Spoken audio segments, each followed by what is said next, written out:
in, and there was, of course, issues left, right, and center. So we hope that now they are on track and that they can deliver, like what you've said, a credible, free, and fair election.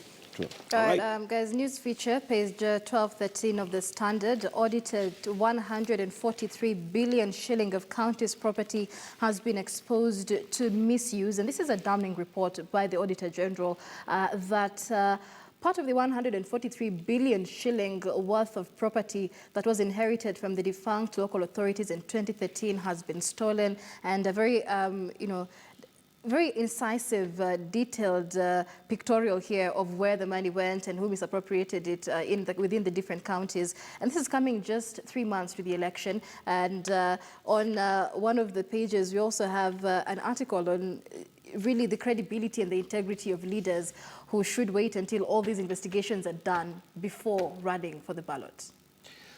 Beginning with the issue of the counties, devolution is honestly new to all of us.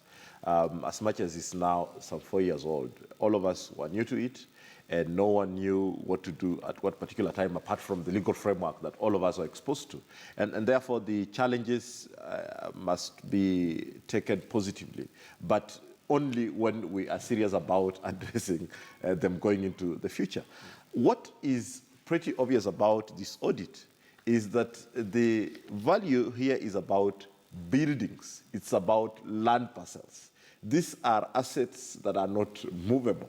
And therefore, it's pretty easy to be able to trace how the ownership of this particular building changed hands, whether it is a clean process or not, how the process of this, Look at Bungoma County here. We just, with what you're saying, they say here that the auditors found that in most cases, it was not possible to determine the legal ownership or even the size of the buildings. I think it's a fallacy to say it's not possible to determine, because it was initially owned by the Bungoma County Council. For instance, how is the new owner, having a new, land title deed, for instance? I think it's just an idea that it's being created to make sure that the guys who own this are not, they are faceless.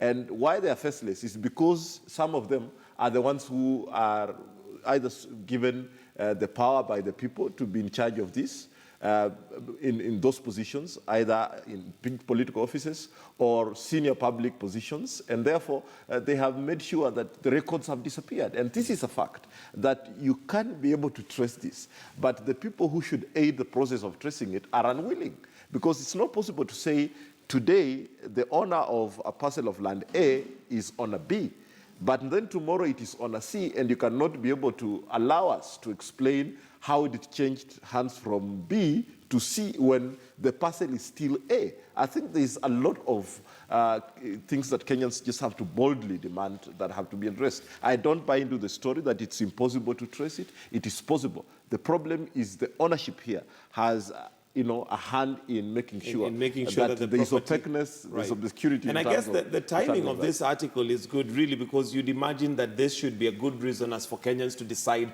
do I want a certain governor back in office when you have all this? I mean, 143 billion is a lot of money if not well used. And of course, like you mentioned, devolution is a new thing, and having governors was a new thing, but accountability is something that you should be able to tell whether it's a new thing or not.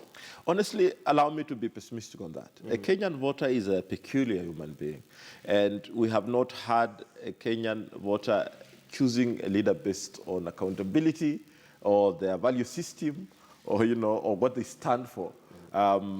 But they have chosen leaders based on whether they